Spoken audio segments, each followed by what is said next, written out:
આવી ગયા છે गोकुलમાં रसखानजीनी समाधि। यहाँ बताया है। हाँ हाँ પછી આપણે લઈ લઈ। બહુ સુંદર અહીં લખ્યું છે, आवत लाल गोपाल लिए मग सुने मिली एक नार नवीनी, त्यों रस खानी लगाई हिये भट्ट मौज किए मन माही अधीनी, सारी कटी सुकुमारी हटी अंगिया दर की सरकी रंग भीनी, लाल गुलाल लगाई के अंक रिजाए विदा कर दीनी। रसखान जी। और दूसरा रसखान के दोहे वो भी सुन ले। जा दिन ते वह नंद को छोहरे याबन धेनु चराय गयो है, मोहनी मीठी ही तानन गोदन गावत बेन बजाय रिजाय गयो है, वा दिन सो कछु टोना सो के रसखानी हिये में समाय गयो है, कौन काहू की कोनी करे सिगरो बज या ब्रज वीर बिकाय गयो है, काननी दे अंगूरी रहबो जब ही मुरली धुनी मंद बजे है,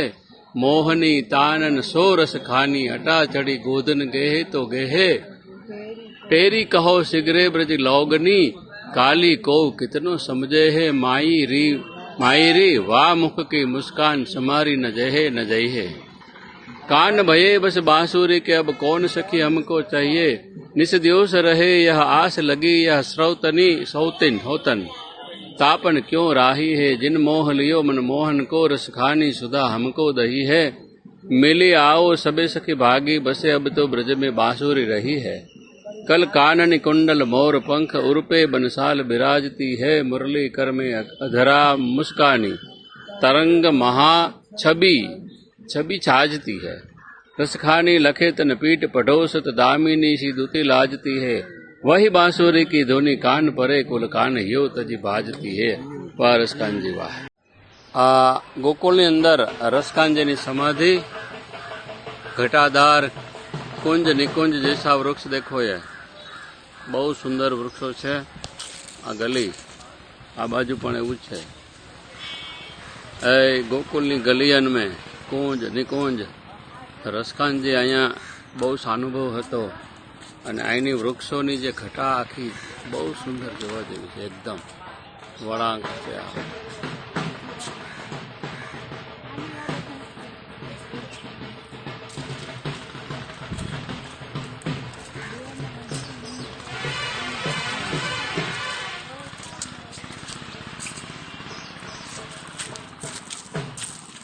આખો એરિયા રમણ રેતીની સામે રસખાનજીની સમાધિનો છે।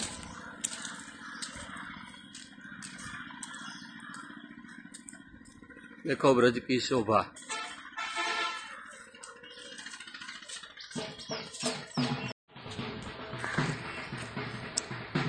रसखान जी नो बीजो दोहा मस्त छे। बैन वही उनको गुण गाई, औ कान वही उन बैन सो सानी, हाथ वही उन गात सरे, अरु पाई वही जो उही अनुजानी, जान वही उन प्राण के संग मान वही जो करे मन मानी, त्यो रस खानी वही रस खानी जूहे रस खानी सो है रस खानी। रसखान के दोहे मस्त छे, बहुत सुंदर छे के रसखान जी के मानस थाव तो हूँ आई व्रज में गाम गोकुल सुंदर, जो मानुष हो तो वही रस खानी बसो ब्रज गोकुल गांव के ग्वारन, जो पशु हो तो कहाँ बस मेरो चरो नित नंद की धेनु मंजारन, पाहन એટલે पत्थर, पाहन हो तो वही गिरी को जो धैर्यो कर छत्र पुरंदर धारन, जो खग हो એટલે पक्षी तो बसेरो करो मिली कालिंदी कूल कदम की डारन, आनु गई हूती भौर ही है हो रसखानी रही तही नंद की भौ नहीं, वाको जियो जुम लाख करोड़ जसोमति को सुख जाता कहो नहीं, तेल लगाई लगाई के अंजन भोह बनाई बनाई डीठो नहीं, डोरी हमेलिन हार निहारत भारत ज्यों चुचकारत छो नहीं, डोरी हमेलिन हार निहारत भारत ज्यों चुचकारत छो नहीं। त्रीजो है कि धूरी भरे अति शोभित श्यामजू, तैसी बनी सिर सुंदर चोटी, खेलत खात फिरे अंगना पग पैंजनी बाजती पीरी कछोटी वाछ बिको रस खानी बिलोकत भारत काम कला निज कोटी काग के भाग बड़े सजनी कागड़ा भाग्य तो जो हाथ में ले गयो माखण काग के भाग बड़े सजनी हरि हाथ सो ले गयो माखन रोटी आयो हतो नीरे रस खानी कहाँ कहूँ तू न गई वही ठैया या ब्रज में सगरी सिगरी बनीता सब भारती प्राणन लेत भलैया कौन काह की कहानी करे कछु चेटक सोजू कियो जदुरैया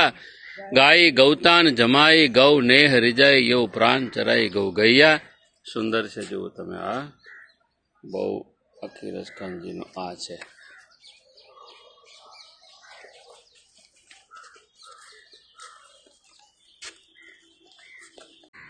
रसखानजी नो दोहा मस्त है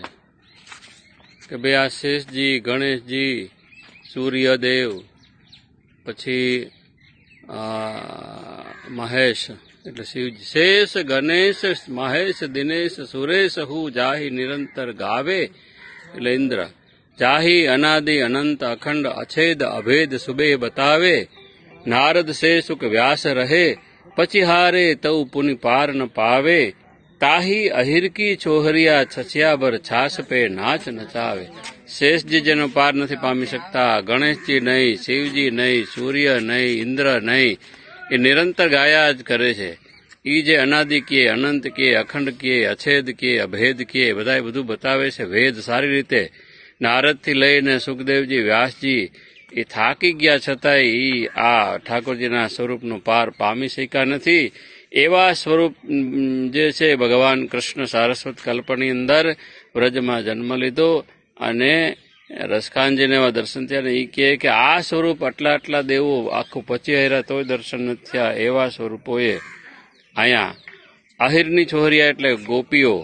એણે કીધું કે નાચો છછિયા ભર છાસ પે નાચ નચાવે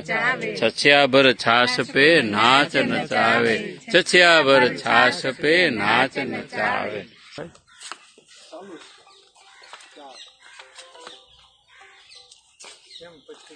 સમાધિ જાય છે આ સમાધિનો રસ્તો છે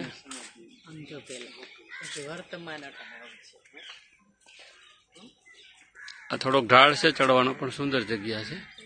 મસ્ત છે આ સમાધિ છે રસખાનજીની મૂળ આ છત્રી છે ઉપર બહુ સુંદર છે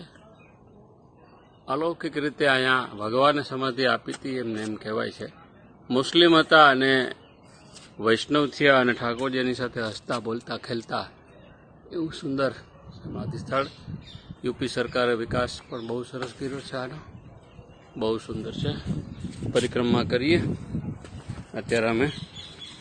સમાધિની પરિક્રમા કરીએ છીએ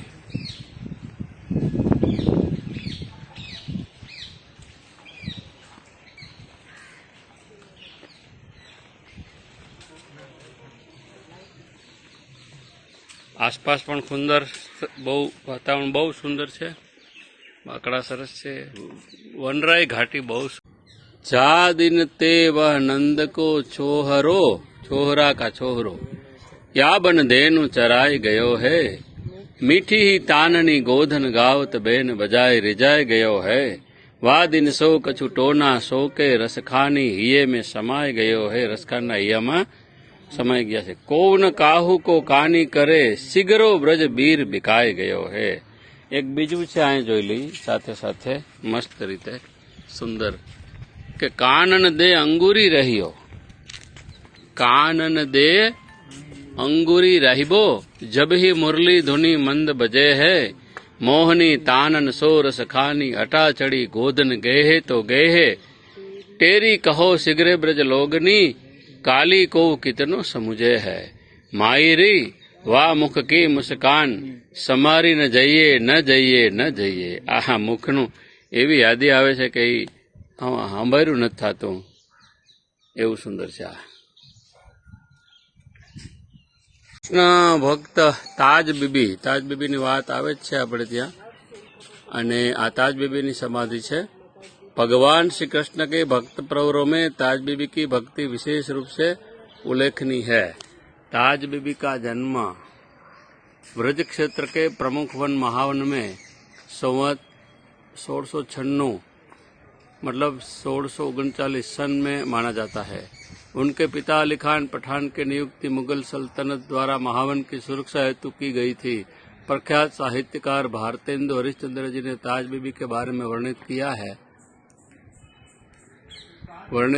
अली खान पठान सुता सह ब्रज रखवारे। ताज बीबी मुगल दौर की एक प्रमुख कृष्ण भक्त मुस्लिम कवयित्री थे।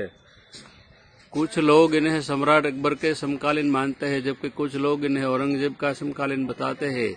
आम जनमानस में व्याप्त मान्यताओं के अनुसार यह एक मुगल शहजादी थी। वैसे कृष्ण की भक्ति में रसखान जैसे अनेक मुस्लिम भक्त रहे, परंतु ताज बीबी की कृष्ण भक्ति में भाव प्रवणता इतनी तीव्र थी कि वह विशुद्ध आध्यात्मिकता में प्रतिष्ठित होकर जन्मजात संप्रदाय एवं समाज की मान्यताओं को त्यागने का आतुर हो गई।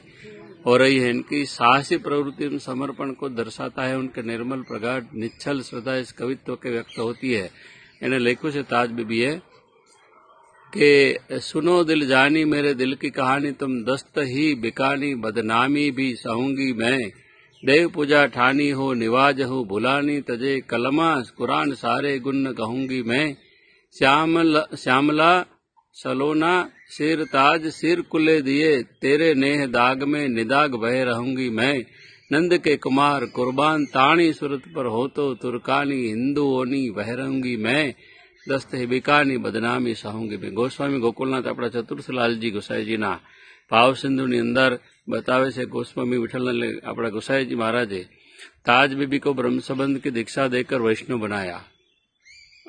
कृष्ण भक्ति काव्य की कवयित्रियों में ताज बीबी की मीरा की अनुगामिनी माना जा सकता है। संगठित रूप से ताज बीबी की रचना एवं इतिहास प्राप्त न होने के कारण उनके बारे में संपूर्ण जानकारी संभव नहीं हो सकी है। उनके द्वारा रचित 200 सवई एवं कविथी उपलब्ध हो सके हैं, जो उनकी भक्ति प्रवणता, काव्य, सौष्ठव, निश्चल आस्था